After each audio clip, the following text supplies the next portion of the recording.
everybody, this work session. Work session on 2016-38. Let's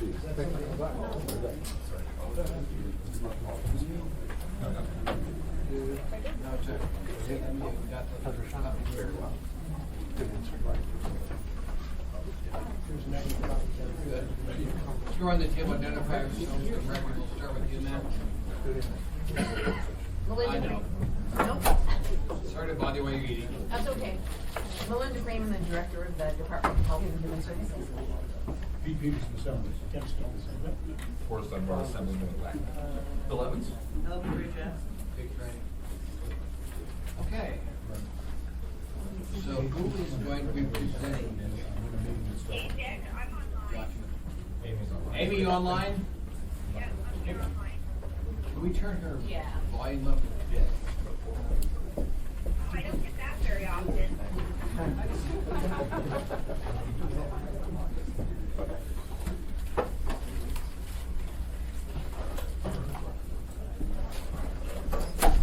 You're missing a good lunch. What this ordinance does, it revises Title 15, which has not been addressed in, I'm told, 40 years. It's been a long time since we looked at this title. So, who do we have that's going to discuss this? I brought it with me. Anybody? No?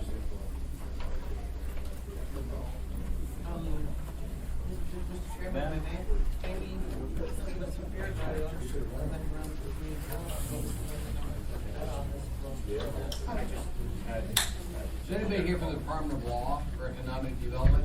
We just called Daryl Hess to remind us that upstairs will join us. Okay, well, we'll wait for Darryl to get up here Yeah, then. they're invited to the assembly. This was largely led by Wheeler. So with that heavy yeoman's lifting by Daryl Hess. So he's the one who's. Well, let's wait till Darryl gets here. And we've been joined by an assembly electee, soon to be on the assembly on Tuesday. Welcome, John. Well, Darryl should get here shortly.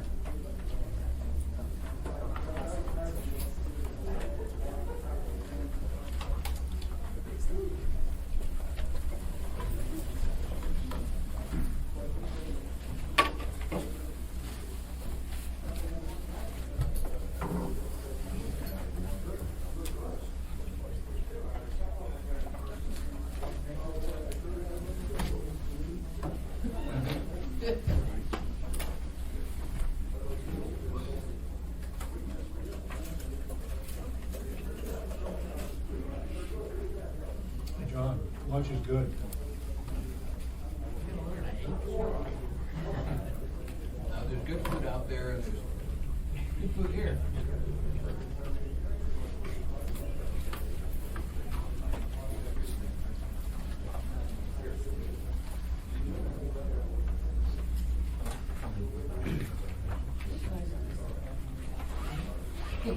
Yeah. That's all.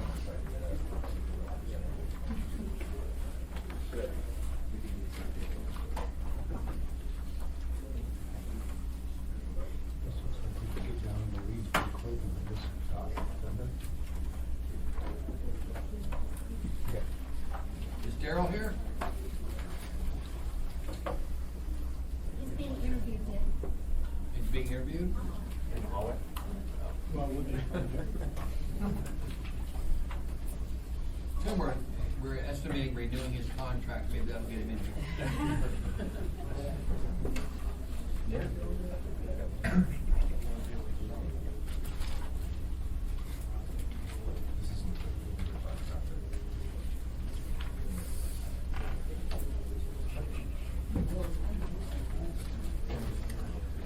We can put this on.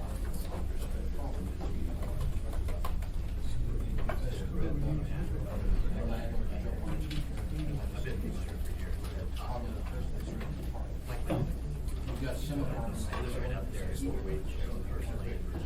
They told. You can be sure. That's what this is. Greg from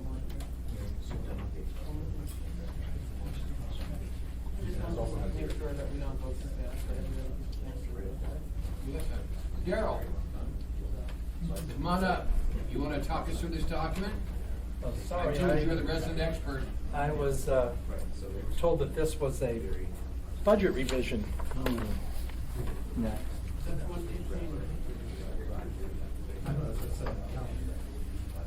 So you wanna walk us through this, Darrell, because you understand it better than anybody. Sure. Okay, gentlemen. Mr. Hess, as our resident expert and ombudsman. Thank you, Mr. Chairman. Over the past 3.5 years, as I've served as municipal ombudsman, our office has gotten a lot of calls from people in the community, tenants that are dealing with issues. And they've come in to see you. And they've come in to see us or called us. One was an 80-year-old woman that it was 5 degrees below zero out. She had no heat in her apartment and her landlord wouldn't fix it. Another one, a woman had sewage in the crawl space. I spoke with Jack Frost yesterday. Just this past week, code enforcement dealt with an apartment building where sewage was coming out of every opening in the apartment and running down the driveway. And the landlord wasn't doing anything to fix it. Talked about a couple that came to code enforcement this week. They had rented an apartment. They went into the kitchen to peel the contact paper off of the kitchen cabinets, and there was mold all over underneath the contact paper. They called the landlord, told him about it. He said, well, I'll fix it. He showed up the next day, no notice, started ripping out the cabinets, ripped out the drywall. They had no kitchen, and they said, well, we're only gonna pay you half the rent this month. We don't have a kitchen. And they got an eviction notice. So there's a very real problem in this community.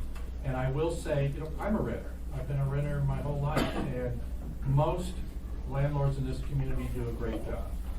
But there are those who are renting substandard apartments in this climate for premium rents. And if anybody says anything to them about the conditions, they could be evicted. So we looked at AMC 15.10.020, the Housing Maintenance and Occupancy Code. And I will say that Devin Kelly, in her article in the ADN last week, didn't do us any favors with the title of the article. This is not a landlord-tenant code. This is a public health code. This code sets basic health and safety standards for occupied units, rental units in the municipality. It is very different from the Alaska Uniform Landlord-Tenant Act. So what we wanted to do, this section of code was adopted in 1977. So our office contacted Mr. Trainee, Ms. Gray Jackson, Alaska Legal Services, Jack Frost, the Code Enforcement, and the Department of Health and Human Services. And we started reviewing the code and realized it hasn't been changed since it was adopted in the summer of 1977. So what all this does, this rewrite does, it updates the code.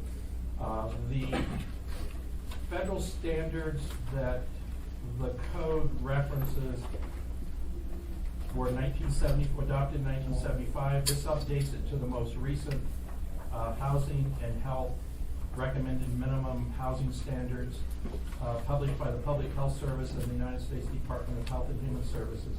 It was updated in 1976, so it changed the reference from 1977 to the 1986 standards. We changed all the references to rat. We don't have a lot of rats in Anchorage. We changed all the references to rodent. We have shrews, we have mice, we have voles. Yes, we have voles. So we tweaked the definition sections a little bit. It was reformatted into the current format for municipal code. We included a provision based on recommendations from code enforcement. We also worked with solid waste services that requires landlords to provide adequate trash receptacles if it is not otherwise covered by the lease agreement. So if you have a sixplex, you've got to have your dumpster. If you're renting a single family home, if your lease doesn't say that the tenant is responsible for providing the trash receptacles, then the landlord would be.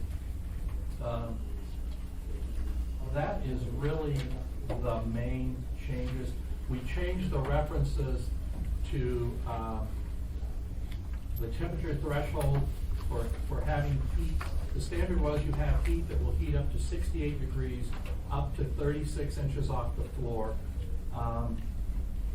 And it had some formula. It was within 15 degrees of the median temperature, winter temperature. So we just put a 0 degrees in there. So we put actual temperatures in there to make it a little bit easier for people to understand. I talk about the retribution clause too, we gotta put it here.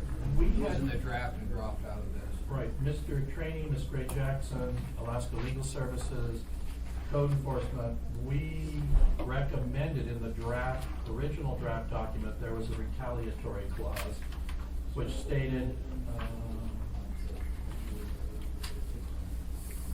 no owner or person having control of a dwelling, I believe, shall institute any action to recover possession because it, or cause a tenant to quit a habitation involuntarily or decrease services to which a tenant has been entitled in retaliation against a tenant's good faith. This got cut off. Here it is. Except as provided in C and D of this section, a landlord may not retaliate by increasing rent or decreasing services or by bringing or threatening to bring an action for possession after the tenant no, that's the wrong one, I'm sorry. That's the actual, the bottom line was we recommended, thanks. I was trying to read Bill's email and it got cut off, I just printed it. No owner or person having control of any premises regulated by this ordinance shall institute any action to recover possession of the premises or otherwise willfully cause a tenant to quit a habitation involuntarily, demand an increase in rent from a tenant, decrease services to which a tenant has been entitled, or increase the obligations of a tenant in retaliation against the tenant's good faith complaint or report of conditions in or affecting his dwelling unit which might reasonably be believed to constitute a violation of a housing, building, health, or other code or ordinance made to a government authority or to the owner, provided, however, that this section shall not apply, A, where it is established that the tenant has complained to a government authority or to the owner subsequent to the receipt of a written notice to leave the premises, or B, where the rent is reasonably increased to reflect the cost of improvements installed in or about the premises other than by the occupant or cost of operation of the premises. So all of us who worked on revising the code thought there should be some sort of a retaliatory clause in there. It was left out when Mr. Wheeler, under contract to the assembly, put the changes into, that we recommended into draft ordinance form. And he had his reasons for leaving it out. And so we've been having some discussions going back and forth about whether or not that retaliatory clause should be included.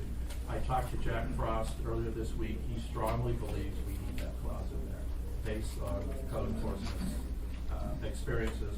I know Alaska Legal Services supports it.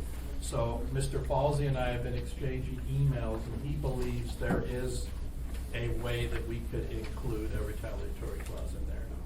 I would like you to get some language, also, something to put back in there. That's the amendment I'd like to make.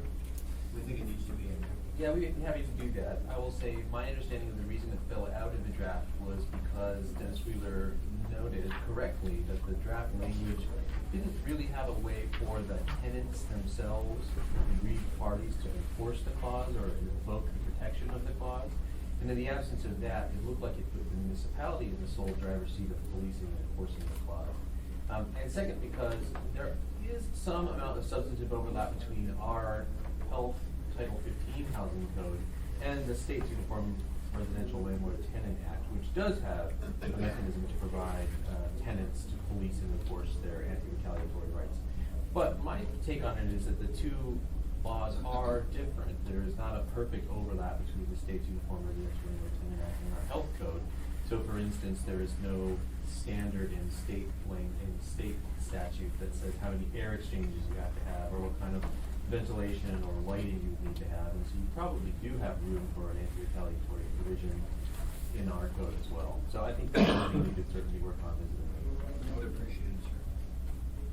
And the other thing would be, I've been getting calls from landlords that are worried we're gonna try and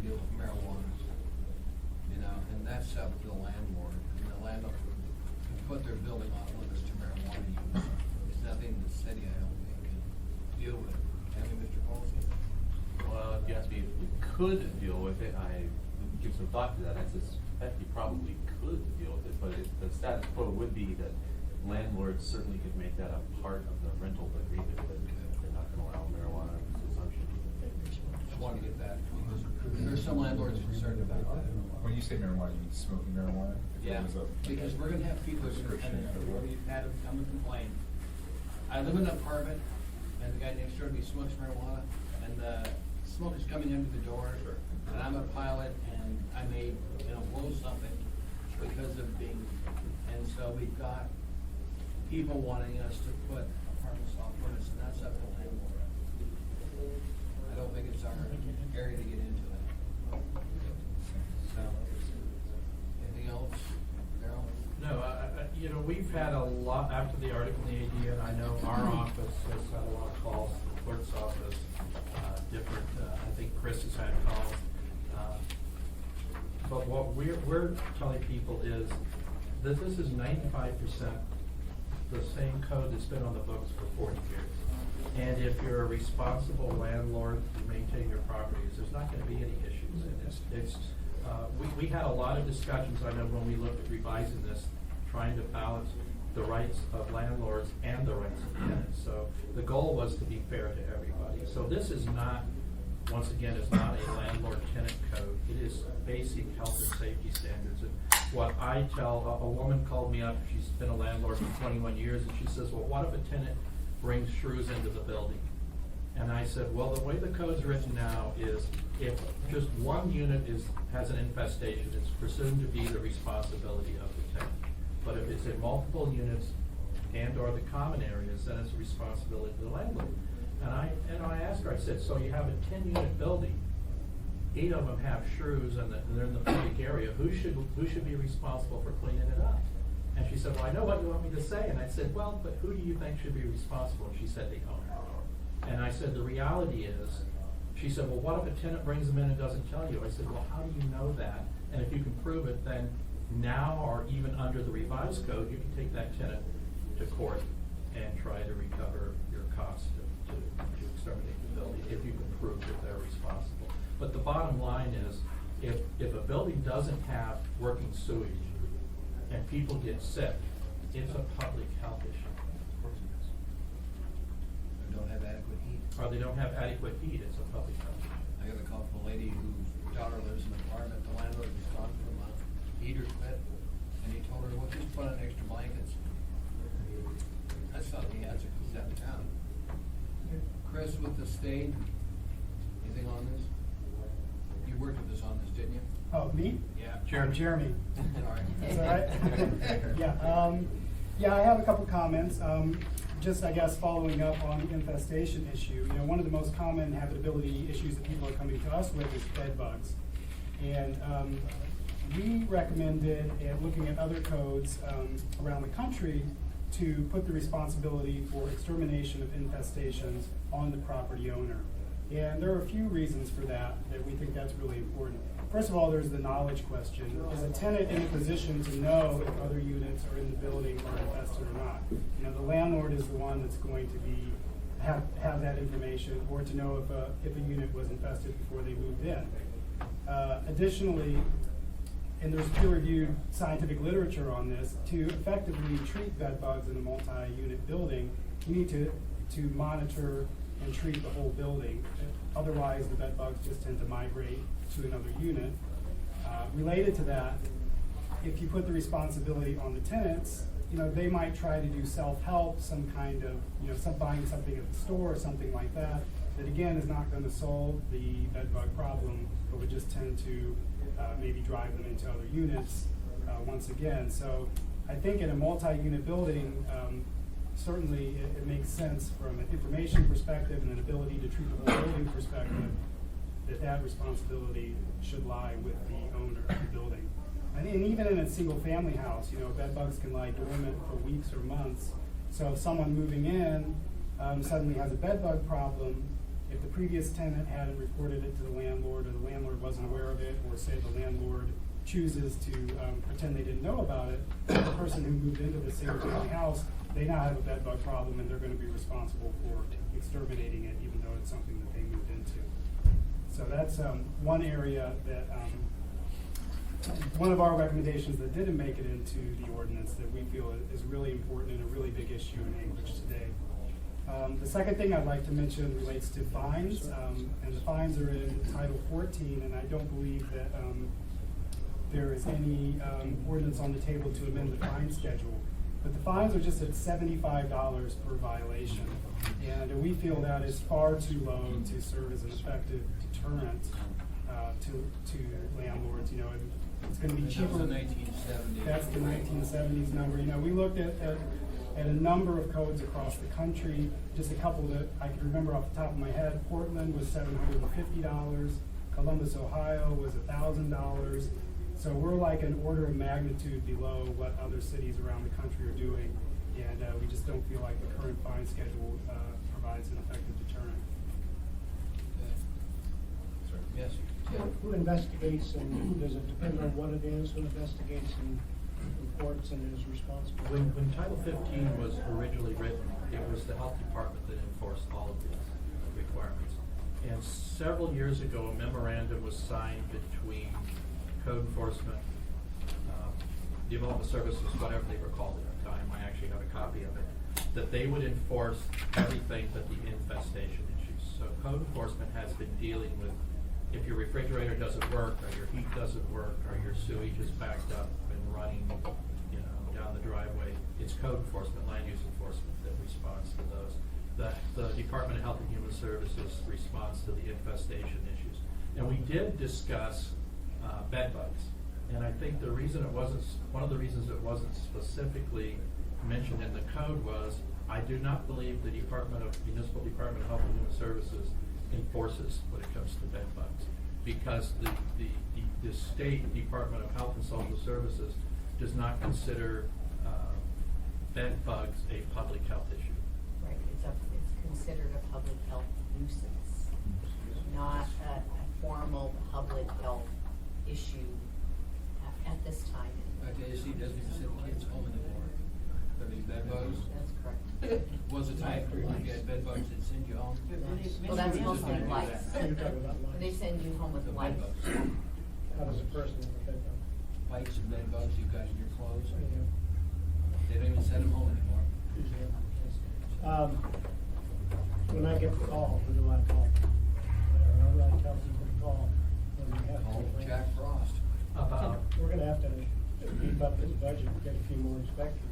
We're working on that. We've got another hearing on that. They've been enforcing this, they average a couple hundred complaints a year right now.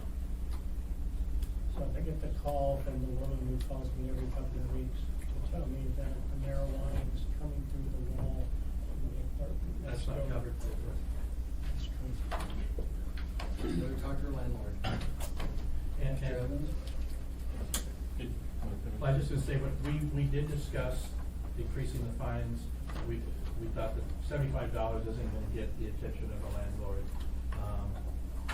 And I would note that even if you have trash on your property or your dumpster's overflowing, the fines are $300 a day. But with that said, the goal of code enforcement is always compliance, not issuing fines. So anybody who is cited under this section of code would get an opportunity to correct the problem before they would be fined. But $75 a day for somebody who owns multiple properties in Fairview or Mountain View is not gonna get the attention of the Waterway. Or at least per day. It could be per day for some violations, but I'm not sure if that $75 is even per day or per incident. But under other sections of the code, for land use enforcement violations, right-of-way violations, it can be $300 per day. So, Sorry. So, in that article that Devin Kelly wrote, it mentioned, and it sounds like that perhaps what you don't feel that article kind of accurately reflected what's actually happening in some ways, but it mentioned that there were also further protections for landlords from particularly troublesome tenants. And I saw that there was sort of an added section, but could you lay out kind of what those actually are? What are the actual more protections for landlords, if any? I'd say there's no new protections for landlords that didn't already exist. I'm trying to remember the article. What the other section that added is there would fines will be landlords, property owners could be fined if they. It's kind of like AMC 880 excessive police responses.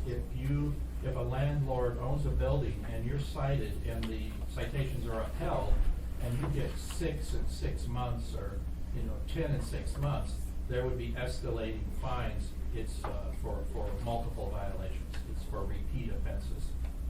Mr. Evans? Well, yeah, and maybe just following up on Mr. Forrest's question here. It's not how that'd be a thing. By the way, I met a guy named Forrest yesterday, he's running for the state senate. Forrest McDonald.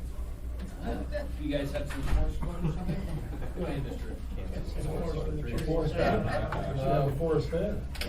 Daryl, the section on, I think this might be what also Forrest was talking about, the responsibilities of occupants. It's here, it looks like it's new, 1510-060.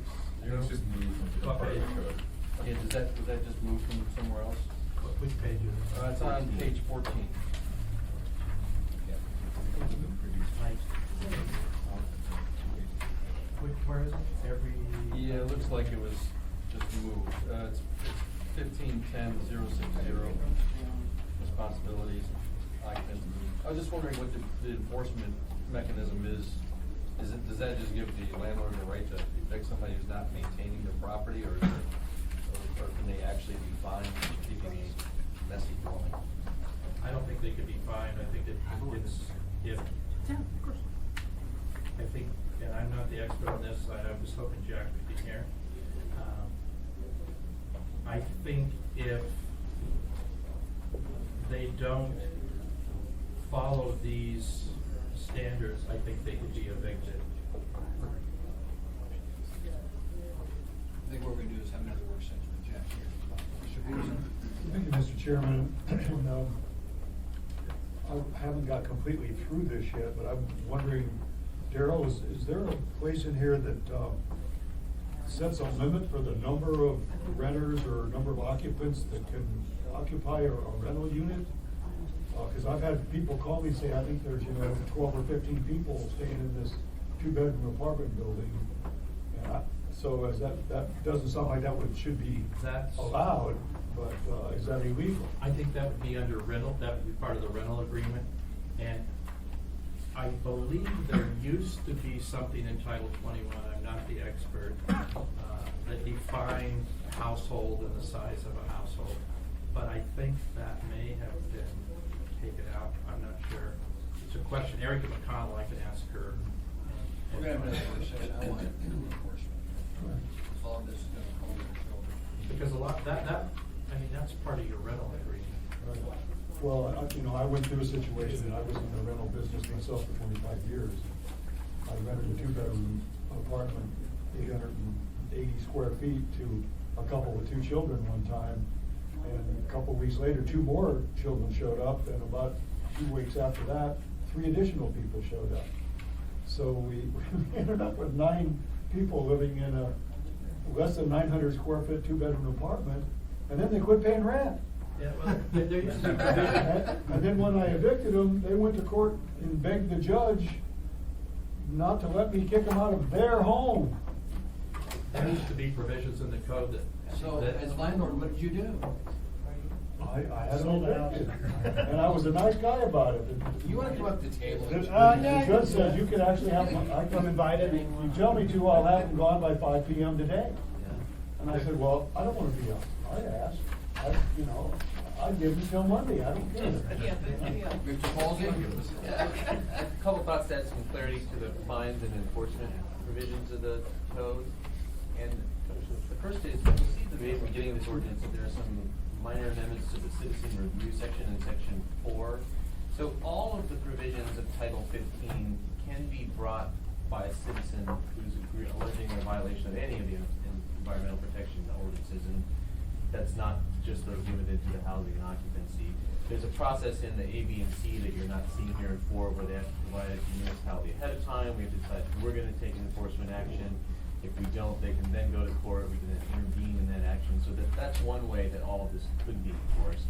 The general provisions in Title 15, Chapter 05 also do say that all of the fines for, all the violations of Title 15 are per day fines. That clarifies the fine issue.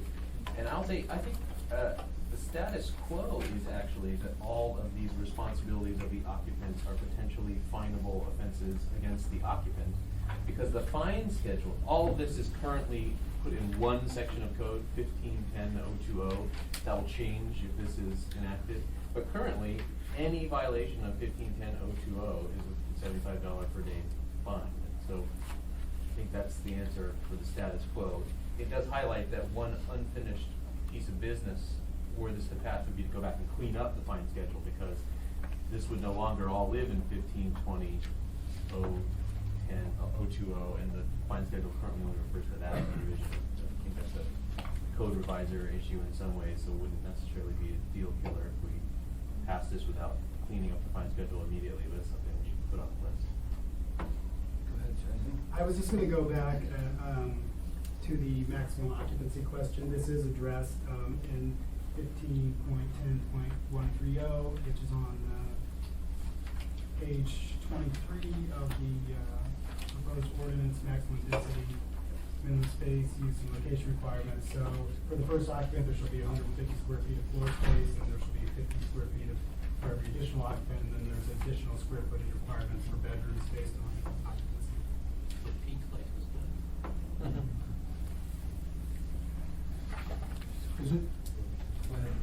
Isn't there something also in the fire code? I thought years ago there was something in the fire code about, like the fire marshal sets occupancy, and they review a residence or a building, and they certify its occupancy. That makes sense. I'm not familiar with that provision, but. There used to be a section of code that actually limited the number of unrelated people that could live in a dwelling, but that was dropped because of legal challenges. But this thing hasn't been adjusted in 40 years, so we're gonna have some growing pains with this. I'll have another work session. I want code enforcement to be here tomorrow. Because ultimately, they're what's gonna have to enforce this. So, any other questions? It says here that the total number of persons shall be no more or less than 2 times the number of habitable rooms. Is that bedrooms, or is that? Habitable rooms is defined a little more broadly than bedrooms. Living room, dining Could be a room, living kitchen? room. I don't know about kitchen, but certainly living Bathroom? room. What's that? Bathroom? is not- I don't think that would be considered a habitable. That's, must be spelled out. I think it's living room. It's not gonna come back in front of us until May anyway, so we've got time. Any other thing, assembly members? Thank you, guys, and we'll, when's the next day? 1 o'clock? 1:15. There's I might offer, there's cake in the back of the room here. It's a huge cake. So please get the gooey chocolate cake, take a slice. Put some in your pockets, take it away. It's huge. That's my last name. Oh, I used to work with them. When we started looking at the code, Yeah. I emailed them and said, "Yeah, how would you guys write this so they can actually?" Think of your attorney. That makes sense. Thank you.